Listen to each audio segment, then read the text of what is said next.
hablarte en esta mañana, quiero hablarles en esta mañana del poder invencible de la palabra inerrante. Entendemos que la palabra inerrante significa que la Biblia no tiene errores, como fue registrada en sus autógrafos originales. Y este es un libro sin errores en todo lo que declara. Salmo 12, versículo 6 dice, las palabras de Jehová son palabras limpias, como plata refinada en horno de tierra, purificada 7 veces, lo cual significa refinada al punto que son absolutamente perfectas. Es un libro sin fallas en todo lo que afirma. Salmo 119, versículo 140, sumamente pura es tu palabra. Proverbios 30, versículo 5 dice, toda palabra de Dios es pura, lo cual significa que ha sido colocada en el fuego, no hay impurezas que permanecen, es el oro y la plata más puros de la verdad de Dios. Jesús oró en Juan 17, versículo 17, tu palabra es verdad. Y la palabra verdad significa realidad, significa las cosas, la manera en la que realmente son las cosas, significa no aquello que la cultura o la población dice que es algo, no es como es percibido por nosotros. Verdad significa realidad, significa la manera en la que las cosas realmente son. Y el pecado es lo que Dios dice que es el pecado. La salvación es lo que Dios dice que es la salvación. El cielo y el infierno es lo que Dios dice que algo es. Que todo hombre se ha hallado mentiroso, pero que Dios se ha hallado veraz. En Santiago 1, versículo 25, se hace referencia a las Escrituras como la ley perfecta. En 1 Pedro 2, versículo 2, la Biblia se representa a sí misma como, y cito, la leche no adulterada de la palabra. Esto significa que no está adulterada, que no tiene ninguna contaminación. La Biblia dice en Hebreos 6, versículo 18, es imposible que Dios mienta. He retraducido esto del idioma original y esto es lo que realmente significa, es imposible que Dios mienta. Significa lo que dice y dice lo que significa. Tito 1, versículo 2, Dios dice, Dios que no puede mentir. Hay algunas cosas que Dios no puede hacer. Dios nunca podrá contradecirse a sí mismo. Y es imposible que Dios mienta, porque Dios es verdad, y su Hijo es la verdad, y el Espíritu Santo es el Espíritu de verdad, y la palabra de Dios es la palabra de verdad. Con respecto a una Biblia tan inerrante, el príncipe de los predicadores, Carlos Haddon Spurgeon, dijo, si no creyera en la infalibilidad de las Escrituras, la infalibilidad absoluta de la misma, de tapa a tapa, nunca entraría otra vez este púlpito. Fin de la cita. Y así es con todos nosotros, los que estamos congregados aquí, que ministran la palabra de Dios. Si no creemos en la inerrancia de la palabra de Dios, nunca entraríamos otra vez un púlpito en nuestra vida. Y debido a que la palabra de Dios es inerrante, es por lo tanto, de manera necesaria, invencible. Debido a que la Biblia es absolutamente pura, por lo tanto es absolutamente poderosa. Debido a que la Biblia es lo que dice ser, puede hacer lo que dice hacer. La palabra invencible significa incapaz de ser vencido o sometido. Significa incapaz de ser conquistado o derrotado. Tal es el poder sobrenatural de la palabra de Dios.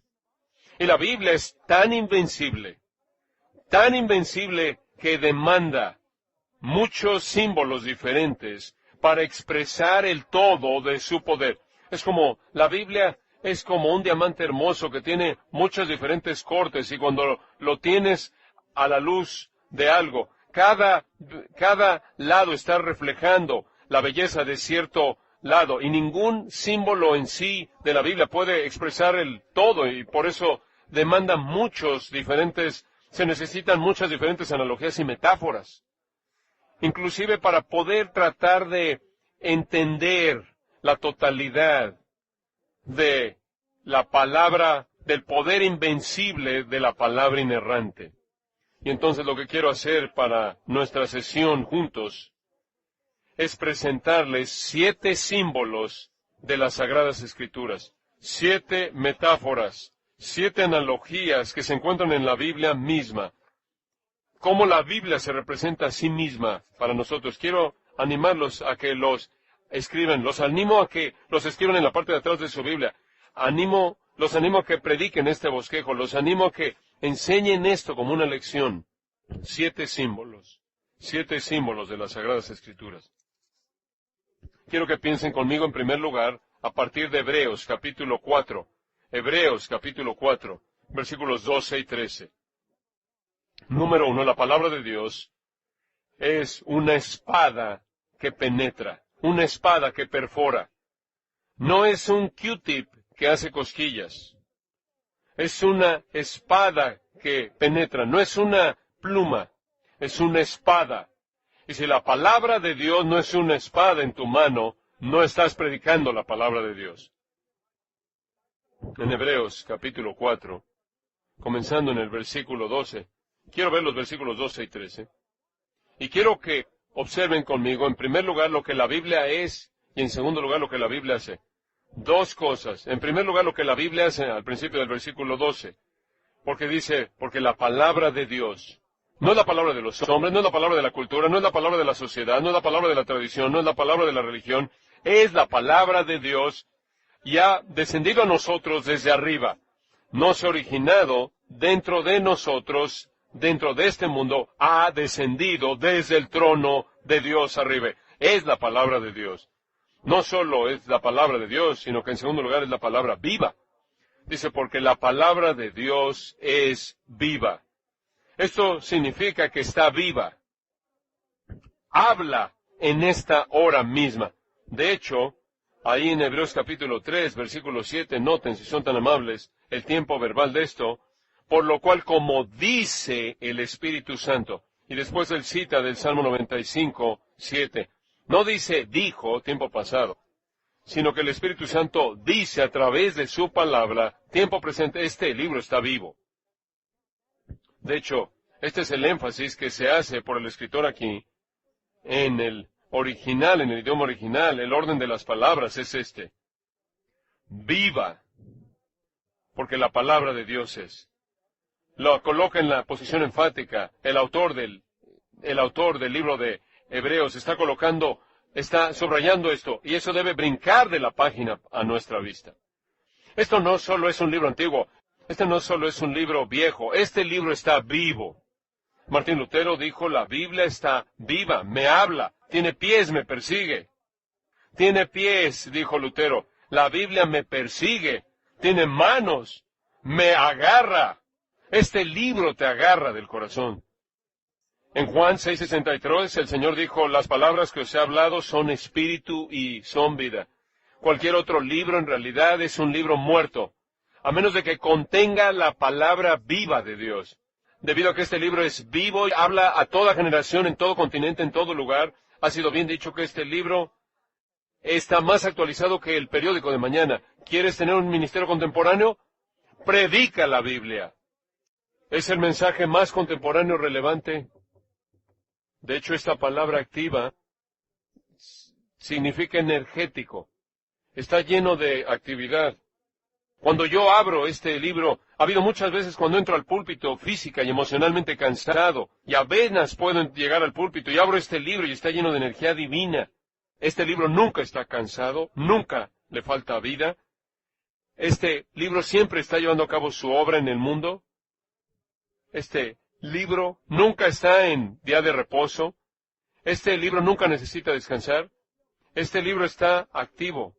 Y predicamos este libro. Inclusive cuando te vas a dormir, la palabra de Dios continúa llevando a cabo su obra en tu congregación.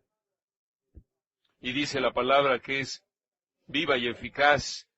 Es eficaz y por eso es eso, y es más cortante que toda espada de 2 filos. Es el arma más filosa en cualquier arsenal en el mundo. El escalpelo de ningún cirujano puede compararse con el poder cortante. es más cortante que toda espada de dos filos. En otras palabras, no hay un lado plano, sin filo, corta de los dos lados.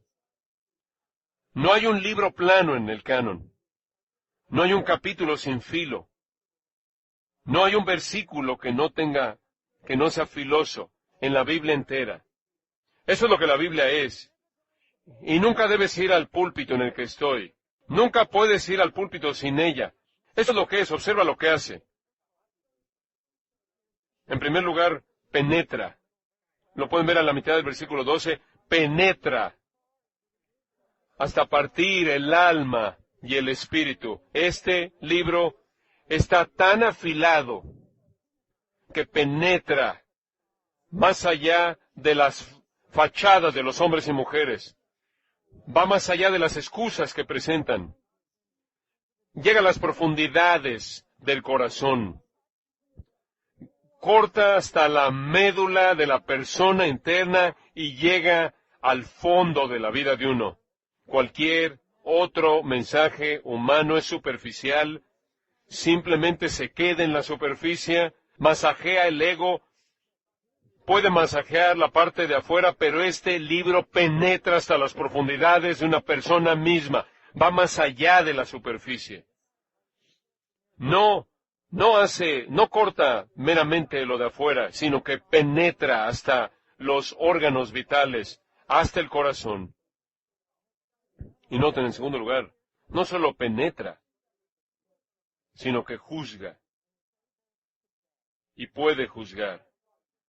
Ahí está la suficiencia de las Escrituras. Es más que capaz. Es capaz. Puede.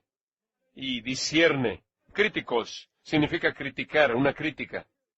Las Escrituras pueden criticar de manera perfecta el corazón humano. Puede juzgar al alma y emitir el veredicto divino. Puede juzgar los pensamientos y las intenciones del corazón.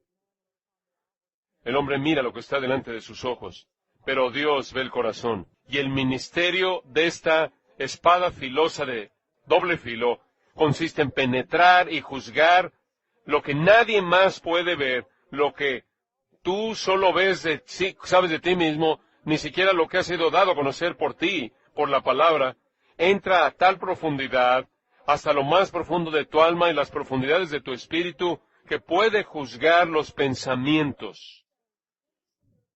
Esos pensamientos secretos e intenciones, los deseos internos, las ambiciones personales, los motivos, las actitudes más profundas. Puede juzgar los pensamientos e intenciones del corazón. Así de filosa es la palabra de Dios. Y observen el versículo 13, observen la primera palabra del versículo 13, y. Lo cual significa es que lo que se encuentra en el versículo 13 continúa con la misma idea del versículo 12, conecta al versículo 12 y 13, y. No hay cosa creada. Nadie en tu congregación, nadie en tu ministerio, nadie en tu casa, nadie que esté sentado bajo la espada de doble filo, no hay criatura, no hay cosa creada que no se manifiesta en su presencia. El Dios que es omnisciente, conoce todas las cosas y ve los pensamientos internos. No hay cosa creada que no se manifiesta, que se esconda de su presencia.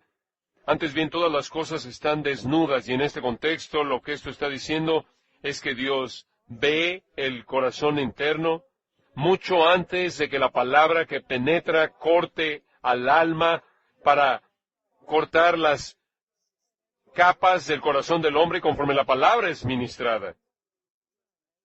Somos capacitados. Se nos da la capacidad de vernos a nosotros mismos como Dios nos ve.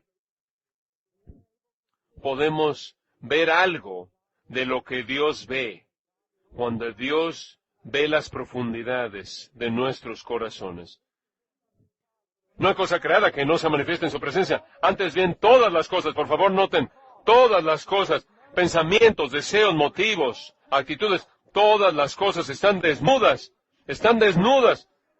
Debido al ministerio de la palabra de Dios, exhibe todo. Y esta palabra desnudas, para desnudas, es una palabra griega, gimnos, de la cual derivamos la palabra en español gimnasio o gimnasia. Y cuando ibas a un gimnasio en el primer siglo, te desnudabas para poder hacer ejercicio y correr y demás, de tal manera que no había restricciones, nada de ropa que te contuviera de la extensión plena de todos los miembros corporales para que verdaderamente pudieras hacer ejercicio. Esta palabra dice que es la palabra de Dios la que nos desnuda y nos desnuda ante un Dios santo. Y podemos vernos a nosotros mismos por primera vez como Dios nos ve. Esta palabra quita todas las pretensiones, todas las excusas, todas las hojas de higuera y deja el alma humana desnuda ante Dios. Y observen las siguientes palabras y abiertas. Somos desnudados y después somos abiertos, somos colocados ahí bajo la palabra más cortante de dos filos. Somos abiertos, traquelizo, de donde obtenemos la palabra traqueotomía. Significa tomar por el cuello, agarrar por el cuello. Significa exhibir el cuello, la garganta de una víctima para matar. Cuando tomaban al cordero sacrificial, jalaban la cabeza hacia atrás. Y lo que hacía el sacerdote era que cortaba el cuello. Y de esta manera asestaba un golpe fatal al cordero sacrificial.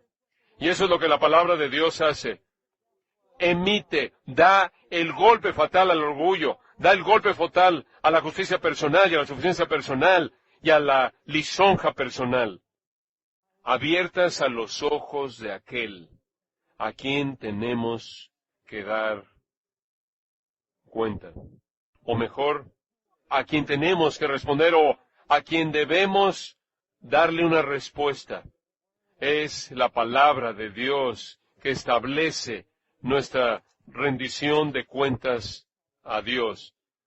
Entra a las profundidades del alma de una persona.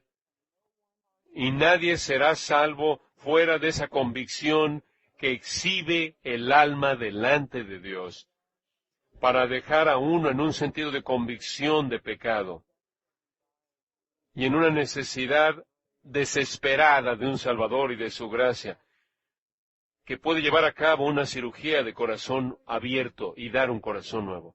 Esto es lo que sucedió en el día de Pentecostés, cuando Pedro desenfundó la espada de doble filo y la usó en Hechos 2:37. Dice, cuando oyeron esto, después de que Pedro había dicho, escuchen, ustedes hombres de Galilea, escúchenme, esto es aquello que fue hablado por el profeta Joel. Y él cita Joel 2, versículos 28 al 32. Y después pasa al Salmo 16, versículos 8 al 11. Y después pasa al Salmo 134. Y de regreso al Salmo 16, 8 al 11. Y después, para el crescendo, él llega al Salmo 110, versículo 1. Escritura, escritura, escritura, escritura. Dando estos golpes, metiéndolo a los corazones de estos hombres. Y cuando oyeron eso, dice esto, se compungieron, catenuso. Fueron profundamente apuñalados hasta el corazón. La palabra significa apuñalar como con un cuchillo.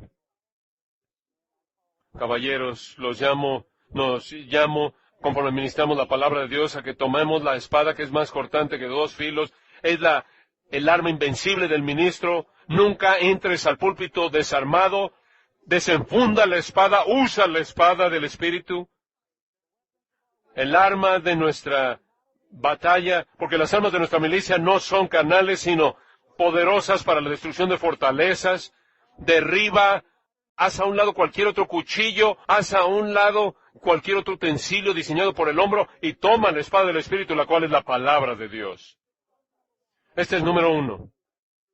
Necesitas una espada, la espada para perforar, para penetrar en tu ministerio. No necesitas tener un mensaje que masajea el ego. No necesitas un ministerio que masajea el ego y que da palmadas en la espalda. Necesitas una espada de dos filos, doble filo. En segundo lugar, es un espejo que revela.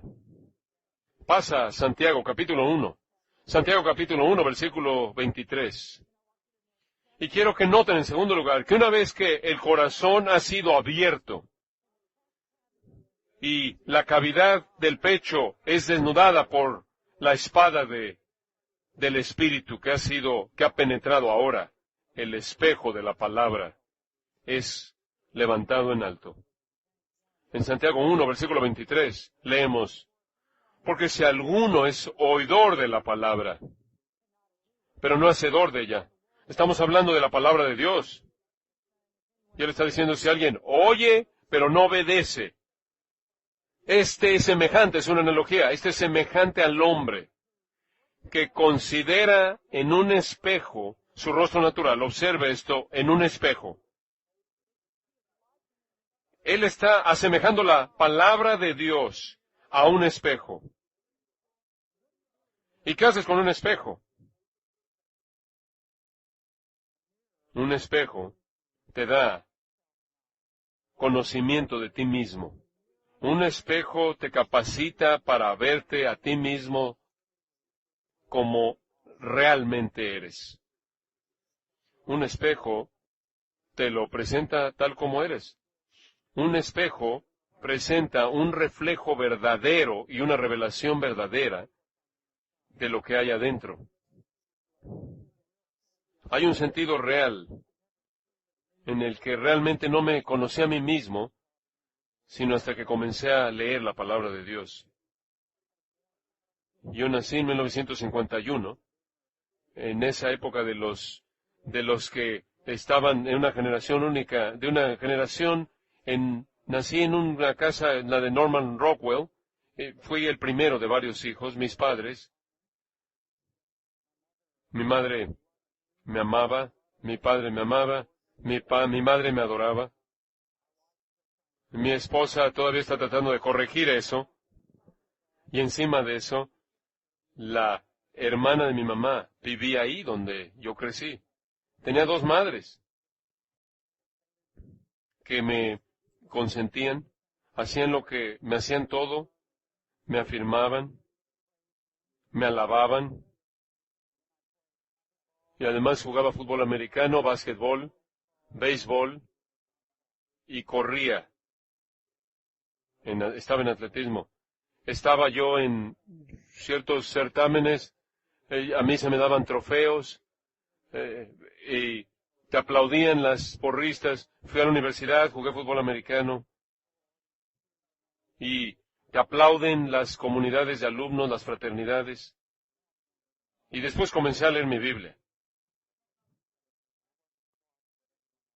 Y realmente no era lo que todo el mundo decía que yo era. Cuando fui a la universidad, tenía una Biblia viva. No la de Hebreos 4:12, sino la Biblia antigua viva, viviente. Solo tenía un Nuevo Testamento. Fue una Biblia viva con fotos. Tenía fotos de atletas corriendo. Y estaban metidos ahí a lo largo del Nuevo Testamento.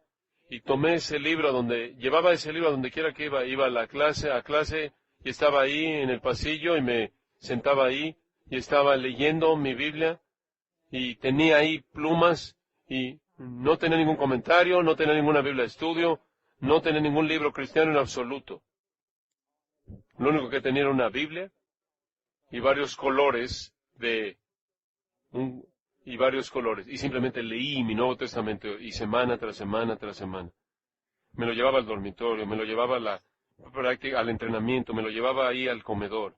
Y conforme leí este libro, era como si alguien estuviera leyendo mi corazón, como si alguien estuviera haciendo un inventario de mi alma. Y este libro no me estaba aplaudiendo, ni reconociéndome, ni adulándome. Este libro me estaba dando el retrato correcto en mi alma de quién soy en realidad. y mi necesidad terrible que tengo de gracia. Tú y yo necesitamos estar levantando en alto el espejo conforme predicamos, y tú y yo tenemos que estar detrás de ese espejo, y la gente tiene que estar viendo el espejo y no viéndonos a nosotros, sino viéndose a sí mismos.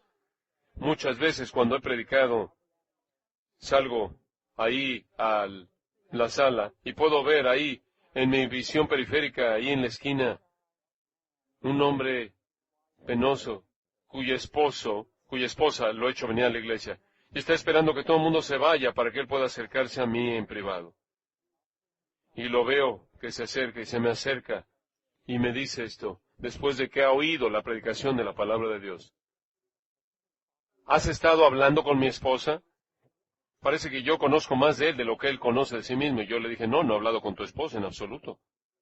Él dice, sí, has hablado con él. Y yo le digo, no he hablado con tu esposa. Pero la palabra de Dios es como un espejo que te revela quién eres. Escucha, nadie va a ser salvo hasta que se vea a sí mismo por quién son. Y nunca nadie va a ser continuamente santificado sin que continuamente esté viendo la ley perfecta de la libertad y viendo la estima de Dios y donde tiene que haber arrepentimiento y si tiene que haber mejoras y si tiene que haber una corrección. Es un espejo que revela. Y todo versículo. Estaba predicando no hace mucho tiempo atrás en mi iglesia que pastoreé y yo prediqué lo que pensé fue uno de los mensajes más suaves que jamás he predicado. Estaba predicando en 1 Corintios 13, hablando del amor es paciente. Y casi me estaba disculpándome a mi propio corazón por predicando de amor es paciente. Y yo pensando que esto no va a tener ningún efecto. Era como si la aplicación fuera, ir por todo el mundo y sonríe. Ve por todo el mundo y sonríe. Y yo estaba pidiendo que el Señor no regresara mientras que yo estaba predicando el amor es paciente. Pero al final hablé de cómo Cristo es la personificación de esta virtud del amor y lo paciente que Él ha sido con nosotros y que Dios no quiere que ninguno de sus elegidos perezca, sino que todos vengan al arrepentimiento y a la fe. Y tan pronto como terminé ese mensaje, había un hombre que había venido, que nunca antes se había conocido, y él corrió al púlpito, ni siquiera me había podido salir del púlpito, estaba en el púlpito conmigo. Y tenía esa mirada que Dios lo había sacudido, se había aferrado de él. Y le dije, pasemos allá abajo, al frente, y nos sentamos ahí en la banca de adelante. Y él dijo, he venido a la iglesia hoy solo, porque nadie en mi familia quiere venir, porque soy tan impaciente, y porque soy tan dominante y tan abrumador y los controlo, y tú has hablado de la paciencia de Dios hacia nosotros en Cristo, y la necesidad que yo tengo de ser paciente. Y ahí en la banca de enfrente de la iglesia, después de que todo el mundo se había ido en ese santuario, ese hombre nació de nuevo. Fue la palabra lo que se reveló a sí mismo y le reveló quién era. Y escucha, puedes hablar de la cultura y de la sociedad, y reseñas de libros y citar poemas y hablar de programas de televisión y de películas, y en la mayoría de los casos tiene el efecto opuesto, pero cuando tú colocas en alto el espejo para que la gente se vea a sí mismo y ve su necesidad apremiante de gracia, vienen a Cristo. En tercer lugar, no solo la palabra es una espada y un espejo, sino que en tercer lugar es una semilla. Quiero que vayan a 1 de Pedro, capítulo 1, versículo 23. 1 de Pedro 1, versículo 23. Y quiero que vean que la palabra de Dios es una semilla que germina, es una semilla que regenera, es una semilla que reproduce. Pedro escribe en 1 Pedro 1, versículo 23, siendo renacidos. Detente ahí. El siendo renacidos se refiere a todos los creyentes que han sido dispersados, que él menciona en el capítulo 1, versículo 1. Y él les dice a estos creyentes verdaderos, han sido renacidos.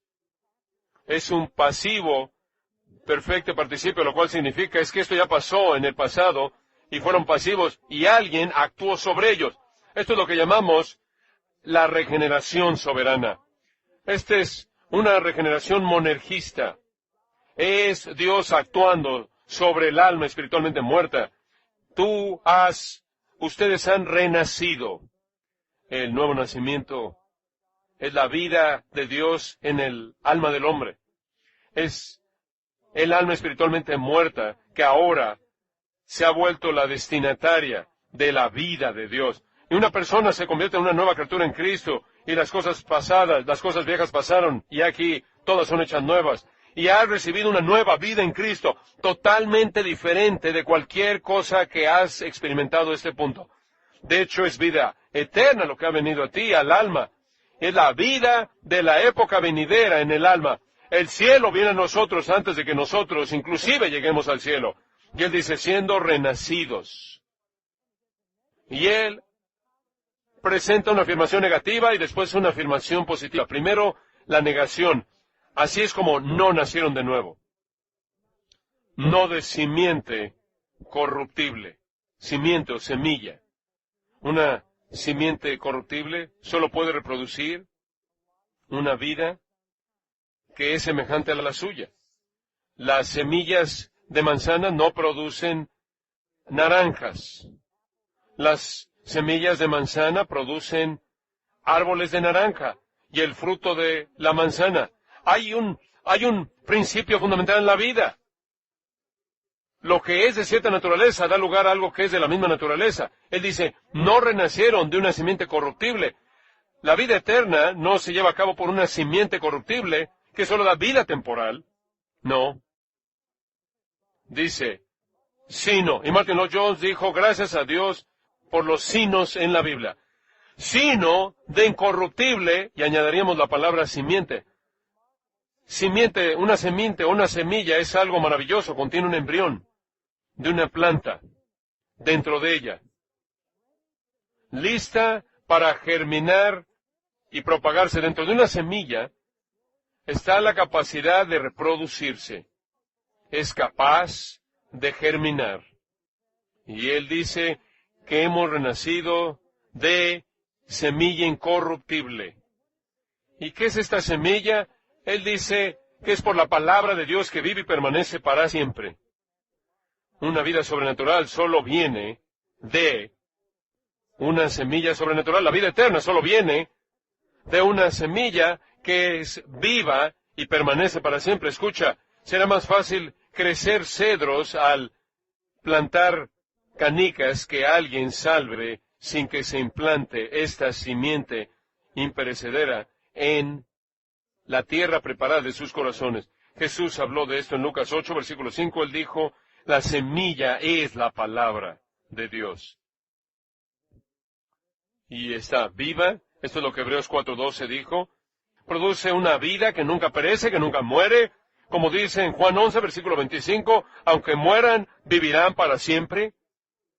Es mediante esta palabra inerrante inspirada de Dios que viene este nuevo nacimiento. Esta es la verdad de tu ministerio.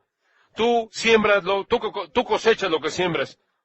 Tú cosechas más de lo que siembras. Tú cosechas más tarde de cuando siembras.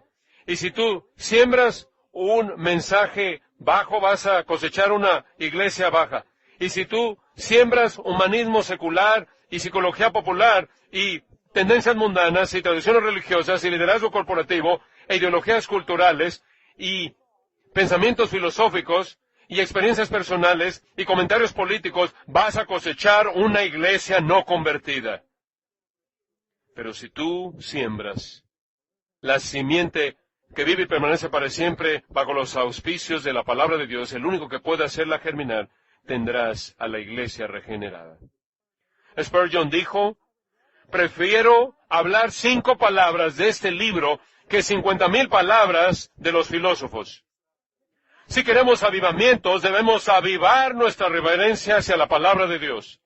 Si queremos conversiones, Spurgeon dijo, debemos meter más de la palabra de Dios en nuestros sermones. ¿Oyeron eso? Menos de ti, más de Dios. En cuarto lugar,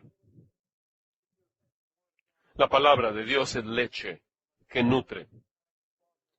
Mientras que estás en Primera de Pedro, mientras que estamos ahí en el vecindario, vamos al capítulo 2, versículos 2 y 3.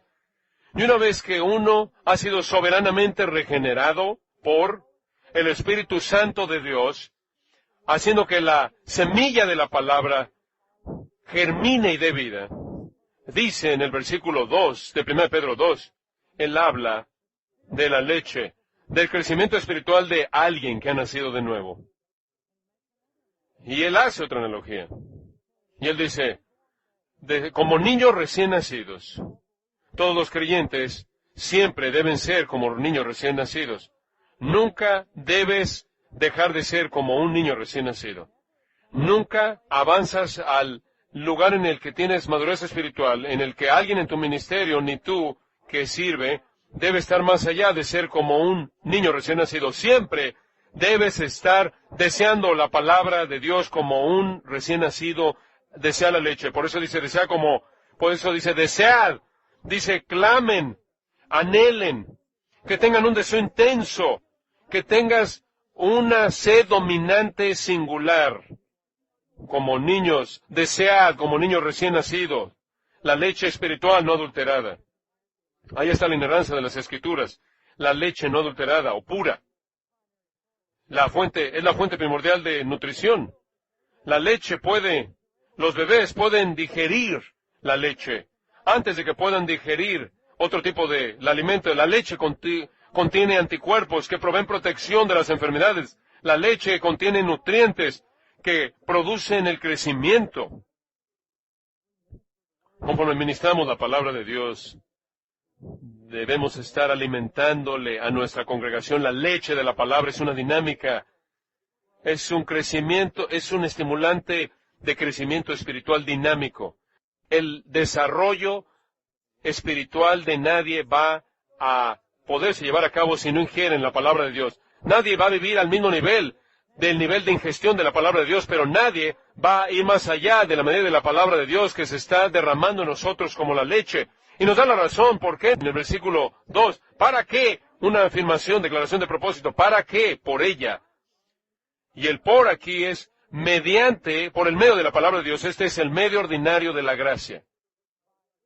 Por ella, crezcáis, refiriéndose a todos aquellos que han nacido de nuevo, crezcáis, esto es que maduren, avancen, se desarrollen, incrementen su piedad. Con respecto a la salvación, la salvación aquí se refiere a la santificación. La palabra tiene que ser ingerida y digerida y produce cuerpos espiritualmente fuertes y partes fuertes y un sistema de defensas fuerte que puede pelear, que puede defenderse contra las enfermedades espirituales. ¿Con qué limpiará el joven su camino? ¿Con qué limpiará el hombre de edad su camino? ¿Con qué limpiará la mujer de edad su camino? ¿Con qué limpiará el adolescente su camino? Con guardar tu palabra. En mi corazón he guardado tus dichos para no pecar contra ti. Es la palabra de Dios atesorada en nuestro corazón lo que nos capacita para resistir la tentación. ¿Te acuerdas de Jesús en el desierto 40 días, 40 noches? Al final de eso está la tentación triple climática y ahí el texto creo que indica que es tentado durante la experiencia total y aquí llegamos a la cúspide de las tres tentaciones y el diablo usa toda la artillería del infierno contra el Hijo de Dios. Manda estas piedras que se conviertan en pan. Y Jesús dijo, escrito está. No solo de pan vivirá el hombre, sino de toda palabra que sale de la boca de Dios. Deuteronomio 8, versículo 3. Y con cada ataque, Jesús desenfunda la espada del Espíritu y repele las tentaciones de Satanás mediante la palabra de Dios. Así es como tú y yo vamos a permanecer fieles en nuestra búsqueda de la santidad, por la gracia de Dios y por la palabra de Dios. En quinto lugar, es una lámpara que brilla. Vamos al Salmo 119, versículo 105. Y lo que estamos haciendo es presentar los diferentes símbolos de las Escrituras. ¡Qué increíble instrumento de gracia es la palabra de Dios!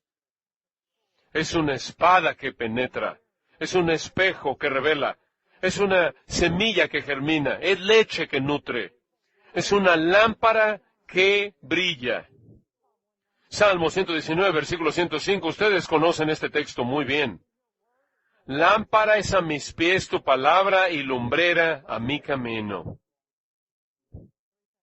Tres cosas quiero decirles acerca de este versículo rápidamente. Número uno, vivimos en un mundo muy oscuro. Y se está volviendo más y más oscuro. Hay muchos peligros y muchas trampas que amenazan la seguridad de todos aquellos que viajan por el camino angosto que lleva la vida. Y muchos viajeros han sufrido el desastre camino a la gloria. Vivimos en un mundo oscuro y necesitamos luz para ver nuestro camino, ver por dónde caminamos y ver dónde están los hoyos, agujeros en el camino y los peligros que están ahí frente a nosotros.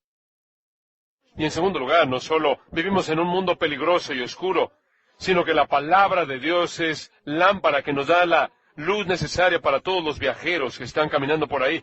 Esta lámpara no es opción para algunos de nosotros, es una necesidad para cada uno de nosotros. Y la lámpara brilla con mayor fuerza en la hora más oscura de la noche. Y esta lámpara de la palabra de Dios nunca ha brillado con mayor fuerza que como está brillando en esta hora misma en la que tú y yo vivimos, conforme vivimos en esta generación pecaminosa y adúltera, conforme vivimos en una época en la que virtualmente no tienen precedentes, son sin precedentes en muchos niveles. Es la palabra de Dios que está brillando la luz frente a nuestro camino, está revelando el camino, y conforme estamos de pie ahí en los púlpitos, en salones de clases, conforme ministramos la palabra de Dios, debemos estar sosteniendo en alto la luz. Proverbios 6, versículo 23 dice, el mandamiento es luz. La enseñanza es luz. Debe ser alguien que lleve una antorcha en la mano. Salmo 19, versículo 8. El mandamiento de Jehová es puro, que alumbra los ojos. Segunda de Pedro 1, versículo 19. La palabra profética es más seguro, que brilla como antorcha en lugar oscuro. El doctor MacArthur ha compartido conmigo que lo número uno que le dice a él después de que él predica,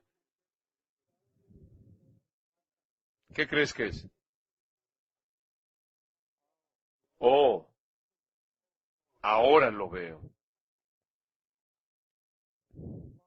Y la luz está brillando conforme abrimos el libro y la gente ve con una cosmovisión cristiana y la gente ve usando lentes cristianos y ven ahora con luz que está brillando en una época oscura.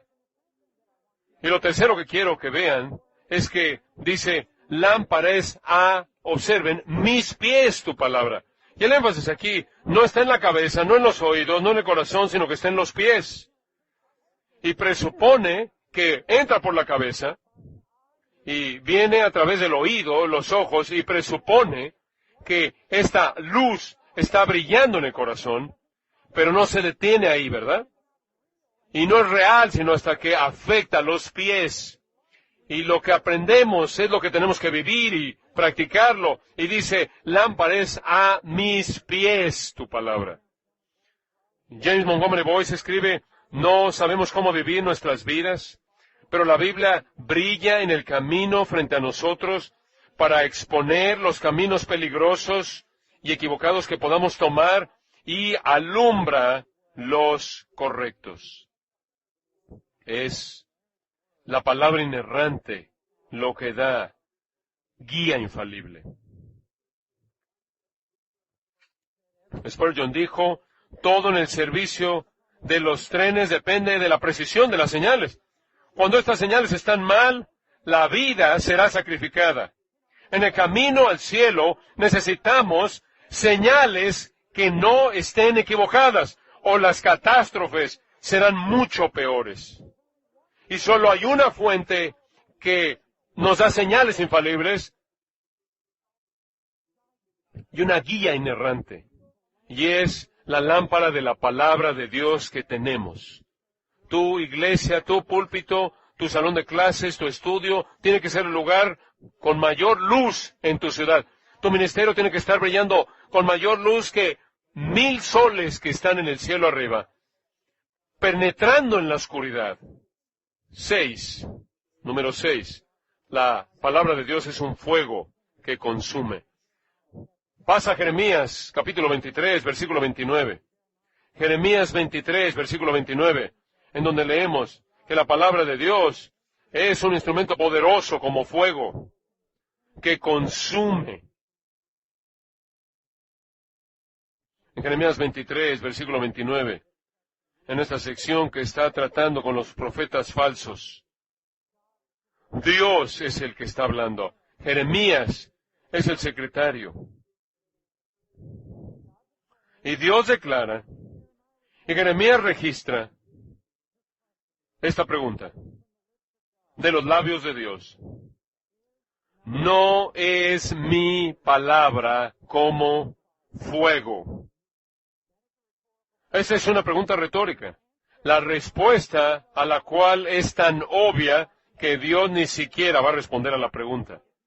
Porque si tienes 2 células cerebrales que están tocándose entre tus oídos, conoces la respuesta. Y es una forma poderosa de comunicación. No es una pregunta, esta es una afirmación. ¿No es mi palabra como fuego? En este contexto más amplio, en este capítulo, si puedo llevarlos ahí rápidamente, las referencias al versículo 25, los profetas que profetizan falsamente. Versículo 26, los profetas que hablan del engaño de su propio corazón. Versículo 27, profetas que hacen al pueblo de Dios olvidar el nombre de Dios. Versículo 28, profetas que cuentan sus sueños y no tienen nada que ver con la palabra de Dios. Y versículo 30, Dios está en contra de estos profetas de nuevo. Versículo 31, Dios de nuevo está en contra de estos profetas. Versículo 32, Dios está en contra de estos profetas. Versículo 34, Dios castigará a estos profetas y todos aquellos que siguen su mensaje abominable. Y Dios mismo es un fuego consumidor. Y la palabra de Dios es como fuego. Y Dios promete juicio y va a consumir a todos aquellos, todo aquello que no está edificado sobre la roca sólida de su palabra. Más antes, en Jeremías 5, versículo 14, Dios dice, he aquí, yo pongo mis palabras en tu boca por fuego. Y el pueblo, y este pueblo por leña, y los consumiría. Y el mensaje que tenía Jeremías de Dios para el pueblo de su generación era un mensaje de fuego que lo iba a consumir toda la incredulidad. E iba a traer el fuego de juicio contra todos. Si no se vuelven al Señor, se arrepienten de su pecado y creen en el Señor Jesucristo. Esto también es parte de nuestro mensaje. Nosotros también al predicar la palabra. Porque el mensaje que predicamos va a hacer que la gente o que sea bendecida o que sea quemada. Y o van a estar encendidos o van a estar en el fuego. O van a estar encendidos por Dios, para Dios, o estarán en el fuego de Dios, y no hay una posición mediadora entre estos dos puntos. ¿Y cómo necesitamos, de nuevo, qué necesidad tenemos el día de hoy a hombres que se pongan de pie y prediquen como Jonathan Edwards, pecadores en manos de un Dios airado? Aunque predicamos la gracia y la misericordia de Dios, necesitamos Romanos 1, tanto como necesitamos Romanos 3. No es uno u otro, son ambos. Y la palabra de Dios es un fuego consumidor. Y va a consumir a todos aquellos que están en incredulidad. Este es un libro que está ardiendo como fuego. Las Escrituras están ardiendo. Y es el mensaje más caliente que este mundo jamás ha escuchado. Y cuando eres llamado a predicar, eres llamado a jugar con fuego. Finalmente, La palabra de Dios no solo es un fuego que consume, sino que en este mismo texto, en el versículo 29 de Jeremías 23, es un martillo que quebranta. Es un martillo que quebranta. No hay fuerza en el mundo que se compare con el poder, con el poder que quebranta de la palabra de Dios para superar toda resistencia ante su poder. En Jeremías 23, versículo 29, Dios de nuevo es el que habla, Jeremías es el secretario y el que registra. Este es un dictado. Estas son mis palabras. Dios dice, escríbelas, Jeremías, entrégaselas al pueblo, colócalas en las Escrituras, para que toda generación que oiga esto, no es mi palabra como martillo que quebranta la piedra. Esta es otra pregunta retórica, la respuesta a la cual es un sí, afirmativo es un sí, es un amén, cierto, es una declaración que la palabra de Dios es como un martillo que quebranta la piedra. Es como un martillo pesado, es como un marro. Y hombres débiles, pequeños, están en un púlpito con un marro y traen la fuerza de la palabra de Dios en los corazones que son resistentes y quebranta el orgullo y aplasta y desintegra la justicia personal. En este versículo, ¿no es mi palabra como martillo que quebranta la piedra de los falsos profetas mencionados en los versículos previos y en los siguientes versículos, y también se refiere a aquellos que están aliados con el mensaje de los falsos profetas? Estos falsos maestros y falsos seguidores son como una roca. Son duros de cabeza, son duros de corazón. Sus frentes son como pedernal. Son incircuncisos de corazón, tienen un corazón de piedra que se resiste a la verdad de Dios. Y sus mentiras en sus corazones no responden a las cosas de Dios, están espiritualmente muertos, son como una roca. ¿Y cómo es que ellos van a ser llevados a la humildad ante el trono de la gracia? ¿Cómo es que ellos llegarán a ser humillados ante Dios? Y es mediante esta arma invencible de la palabra de Dios. Rompe toda resistencia en el día del poder de Dios. Este martillo es más duro que el corazón más duro. Este martillo es más duro que las cosas que se presentan ante él. Este martillo es más fuerte que el alma más duro y la incredulidad más parecida a la roca. Este martillo ministra el golpe fatal al ego, al orgullo, a la confianza personal, y lleva a un hombre, una mujer al lugar de que es humilde ante Dios, para que invoque su nombre, la gracia y misericordia que necesita. Este es el poder invencible de la palabra inerrante. Los llamo en este día a desenfundar la espada, a colocar en alto el espejo, a esparcir la semilla, a servir la leche, a tomar la lámpara, a esparcir el fuego, a mover el martillo. Deja la sabiduría secular en el púlpito, deja el entretenimiento en la iglesia, deja la dramatización, quítate la retórica, desenchufa las luces de color, coloca el púlpito en el centro del edificio, ponte de pie como un hombre, abre la Biblia, levántala y suéltala y deja que se proclame. Es el poder invencible de la palabra inerrante. Oremos.